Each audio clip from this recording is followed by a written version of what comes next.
কিশলয় প্রথম শ্রেণী। গল্প চাষির ৪ ছেলে। এক চাষির ৪ ছেলে। তাদের চাষবাসে মন নেই। দিনরাত শুধু মারপিট আর ঝগড়াঝাটি। কিছু কিছু লোক তাদের জমিতে নানান ধরনের হামলা করে। এইভাবে চলতে চলতে হঠাৎ একদিন দেখা গেল লোকেরা ওই চাষির মাঠের পাকা ধান কেটে নিয়ে গেছে। ছেলেরা কি করবে না করবে ভেবেই পেল না। তখন তারা একে একে বাবার কাছে গিয়ে ঘটনাটা বলল। শুধু বলা নয়, তারা জানতে চাইল তারা এখন কি করবে। বাবা বলল, তোরা তো কোনো দিন এক হয়ে কাজ করতে পারিস না, আমি আর এখন কি করব। ছেলেরা ধরে বসল, বাবা তুমি একটা পথ বের করো।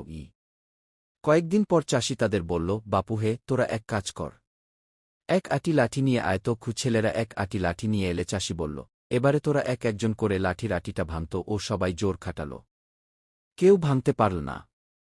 চাষি বলল, এবারে খুলে ফেল বাঁধনটা, আলাদা আলাদা করে লাঠিগুলো ভাঙত। এবার কি ওরা পটাস পটাস করে লাঠিগুলো ভেঙে ফেল। চাষি বলল, এইভাবে তোরা যদি জোট বেঁধে থাকিস তোদের উপর কেউ হামলা করতে পারবে না।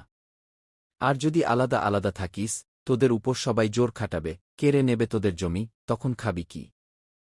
ছেলেরা বলল, আমরা এখন থেকে এক হয়ে থাকব বাবা। মারপিট করবি না তো? এই কান মলছি।